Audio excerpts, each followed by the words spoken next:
Sediar as Olimpíadas é uma honra e desejo de quase todos os países do mundo. Os olhares se voltam para a cidade sede. Na Olimpíada Rio 2016 devem participar 10.500 atletas de 206 nações. Com a tecnologia, as redes sociais, informações a todo instante, a sociedade está mais crítica, as reflexões vêm à tona. Muito tem se falado da evolução do esporte, os desafios, a questão econômica, segurança e legado. É sobre esse assunto que nós vamos conversar hoje com o professor Daniel Marangon, chefe do Departamento de Educação Física da PUC Minas. Professor Daniel, bem-vindo. Obrigado. Como que o senhor vê essa realização das Olimpíadas no Brasil, no Rio de Janeiro? Bom, em primeiro lugar, é uma grande oportunidade realmente para o país em vários aspectos, né? No segundo momento, ao mesmo tempo, significa que outros países e a população de outros países não foi assim tão favorável à realização dos jogos lá. E no Brasil houve esse momento de que a população, o poder público, as empresas, né, o governo, todo mundo quis os jogos, Sim, né? Quais Abraçou os benefícios para o Brasil? Bom, o primeiro grande benefício assim, esperado é a evidência do Brasil do ponto de vista internacional, né? Então, dentro de um contexto, a visibilidade, dentro de um contexto que envolveu Copa do Mundo, Copa das Confederações, né, também realizadas aqui, e os Jogos Olímpicos como o grande e maior evento esportivo do mundo, né? Então, traz essa visibilidade para o país e tem outros efeitos que são muito desejados e esperados, como o aumento, por exemplo, do investimento no país, em principalmente em infraestrutura, né? Mas também em turismo, o aumento do número de turistas, que é uma coisa que toda cidade sede experimenta ao longo dos anos, né? Porque ela acaba se tornando mais pública, mais divulgada ainda. Exatamente. Né? Quais os desafios também históricos e dilemas que a gente enfrenta quando a gente fala de Olimpíadas no Brasil? O esporte ainda, como direito de todos, ele ainda não é realidade. Pois é, esse é o grande dilema, na verdade, né? Na medida que o esporte vai ficando cada vez mais profissionalizado, cada vez mais espetacularizado, a gente tem praticantes cada vez mais especializados, espetaculares, e menos gente praticando a modalidade, mais gente assistindo, menos gente praticando as modalidades. Esse é um dos grandes dilemas e desafios, né? O outro tem a ver, essencialmente, com a relação entre o público e o privado. Ou seja, o esporte, ele é um bem público, né? Ele inclusive, faz parte do rol lá dos direitos humanos, né? E, ao mesmo tempo, ele se tornou uma grande indústria. Então, nós temos aí uma mistura de investimento público e privado, para benefício privado, muitas vezes. O evento é privado, o Comitê Olímpico Internacional é uma entidade privada. De que forma essa indústria que você citou prejudica o esporte? Bom, essa também é uma grande discussão atualmente, porque o que se espera sempre, o que sempre se esperou é que a profissionalização, a maior especialização, né, os grandes eventos, que isso tudo tivesse um impacto muito grande no número de praticantes, ou seja, o que se esperava é que cada cidade, cada país que fosse sediando um evento, o número de praticantes das modalidades aumentasse. E isso não é verdade. Nem todos os esportes são acessíveis às pessoas. As modalidades não são acessíveis, não existe, até hoje, nenhum país conseguiu, na verdade, fazer um investimento tão grande em tantas modalidades ao mesmo tempo e que deixasse como legado, além da infraestrutura, um número suficiente de praticantes. O grande exemplo disso foi a Grécia, né, que fez um investimento público enorme para realizar as Olimpíadas de Atenas em 2004. E, na verdade, a hora que a Olimpíada acabou, eles tinham um monte de equipamentos esportivos que não eram usados pela população e que continuaram sem ser utilizados, né? É uma pena. Agora, o papel das escolas e clubes, na sua visão, como deveriam ser?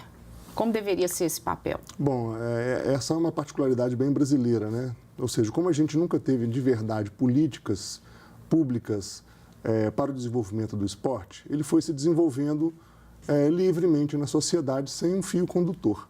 Então, a gente não sabe bem exatamente o que a gente quer com o esporte e a gente não sabe como desenvolver o esporte. O que eles poderiam fazer, na sua opinião, até para ajudar a fomentar o esporte no país, que a gente sabe que resgata tantas crianças, tantas pessoas da marginalidade, enfim, e outros benefícios para tantas pessoas que praticam? Bom, no caso da escola, o papel da escola é o papel do conhecimento, né? Ou seja, de levar conhecimento para as pessoas terem uma vida cidadã próspera, adequada, né? Civilizada, né? E para o desenvolvimento da nação, vamos colocar dessa maneira. Então, o esporte está dentro desse contexto. E nos clubes? Nos clubes, ele tem uma vinculação muito maior com o aspecto do lazer, num primeiro momento, ou seja, quem quer praticar por lazer, sem competição ou sem o interesse de grandes resultados, e também o papel de desenvolver o grande talento esportivo. Identificar qual que é o talento de cada modalidade, quem é talentoso em cada modalidade. E uma estrutura para aquilo também, exatamente. né? Isso requer uma grande estrutura de avaliação e de treinamento para que, em um prazo razoável, a gente tenha grandes atletas. Então, o papel do clube no Brasil está muito relacionado a isso. Sim. Que problemas você já percebeu nas Olimpíadas do Rio de Janeiro? O primeiro que eu percebo é assim, todos os Jogos Olímpicos até hoje, eles começaram com uma grande desconfiança e terminaram com sucesso, né? Todas as edições, mesmo Atenas com um problema econômico, né? Assim, Barcelona, do ponto de vista esportivo, Londres, Pequim. Barcelona, então, é o grande exemplo de como transformar uma cidade por meio do esporte, do evento esportivo, né? E toda essa expectativa do que aconteceu em Barcelona, né, com o urbanismo da cidade, com a reurbanização dela, a reorganização, o que aconteceu na China relacionado ao meio ambiente, que foi um grande investimento que eles fizeram, né? Em Londres, com estruturas que tiveram pouco impacto econômico, né, desmontáveis ao fim da Olimpíada, quase tudo era desmontável, né? E no Rio, a gente tinha uma expectativa que isso tudo fosse também acontecer, principalmente o aspecto ecológico e o aspecto do desenvolvimento social, ou seja, a redução da pobreza e da marginalização na cidade do Rio de Janeiro e a despoluição, principalmente da Lagoa Rodrigo de Freitas e da Baía da Guanabara, que são coisas que não aconteceram e que estão gerando realmente muitas críticas, né? O lixo na cidade, essa coisa toda. Sim, até de atletas também. De atletas, E ainda a questão, infelizmente, da dengue no nosso país, Zika, que causou medo e insegurança com a vinda desses comitês olímpicos. Alguns não queriam trazer os seus atletas. Uma publicidade muito ruim do país, e é claro que a gente vê também muito sensacionalismo nas notícias, né? E a gente viu, por exemplo, a goleira do time americano de futebol, que está em Belo Horizonte, né, treinando aqui, ela deu uma entrevista muito interessante, que ela falou assim, a gente não tinha ideia do que era Belo Horizonte, para onde a gente vinha. A gente só ouvia falar de doença, de zika, de dengue, e a gente chegou aqui, foi essa cidade linda, com esse povo amável, acolhedor, isso foi muito legal. É importante, esse conhecimento é muito importante. Agora, o investimento no transporte público deu certo. A população do Rio de Janeiro, ela pode usufruir melhor desse serviço? É o que a gente está vendo, né? Então, certamente, houve um investimento, assim, até variado, em estruturas variadas de transporte, né? Para facilitar e para flexibilizar o uso do transporte coletivo no Rio de Janeiro. E o que a gente tem visto é que, após as Olimpíadas, né? A gente vai ter aí novos corredores de ônibus, exclusivos para ônibus. Com ar-condicionado. Com outro nível, realmente, para a população. A ampliação do metrô, o VLT, né? Ou seja, é um investimento, esse é um investimento que, na verdade, vai ficar para a população. O VLT, que é muito mais rápido, muito mais ágil para esse deslocamento, né, entre Barra. No entanto, ao meu ver, esse deveria ser um requisito para a Olimpíada, para um país sediar as Olimpíadas, e não uma promessa de legado. Então, eu acho que essa seja a grande reflexão sobre os Jogos Olímpicos. É um critério novo para se escolher uma cidade-sede. Sim. Né? Colocar metas de desenvolvimento social e ecológico para uma cidade, por exemplo, para que ela se candidate. Seria ainda mais vantajoso para cada país. Agora, você acredita que nós perdemos a chance de inovar quando a disputa é única? Né, a disputa das Olimpíadas, das modalidades olímpicas e paraolímpicas? Sem dúvida. Eu acho que essa seria, sim, uma grande inovação que ficaria marcado para sempre os Jogos no Brasil, no Rio de Janeiro. Porque a gente vem vendo uma importância cada vez maior do esporte paralímpico, da inclusão das pessoas com deficiência. No entanto, o que era uma grande vantagem, que era realizar os Jogos Paralímpicos, começou a ser enxergado como um evento segregador.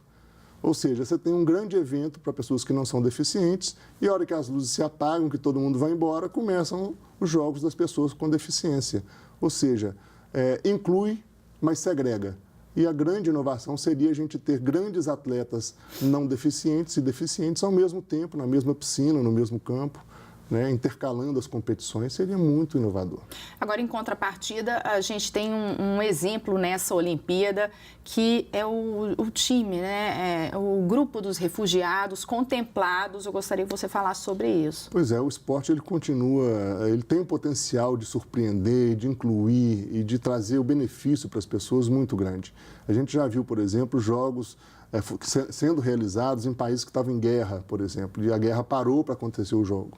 Esse é um exemplo clássico, já aconteceu algumas vezes. Esses atletas refugiados, eles vão participar da Olimpíada? Eles vão participar da Olimpíada com a bandeira do Comitê Olímpico Internacional.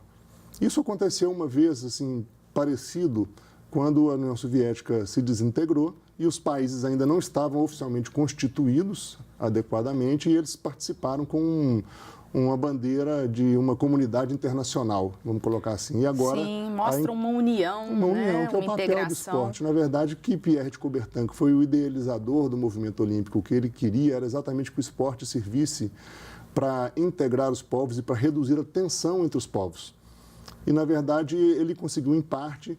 A gente teve guerras e continua tendo guerras, né? Mas sim, o esporte, nesses intervalos, ele vai mostrando o potencial de trazer felicidade, inclusão, né, e integração entre os povos muito grande. Essa ação é um grande exemplo, né? E o esporte vai muito além do que a gente vê realmente na mídia. O esporte, ele congrega, ele transforma muitas vidas, ele inclui. Então, a gente realmente tem que valorizar o esporte no nosso país. Eu agradeço muito a sua presença. Foi um prazer. O Horizonte Notícia Entrevista termina aqui. Gostou do programa? Se quiser rever essa ou outra entrevista, é só acessar o nosso site. O endereço é tvhorizonte.com.br. Até o próximo programa.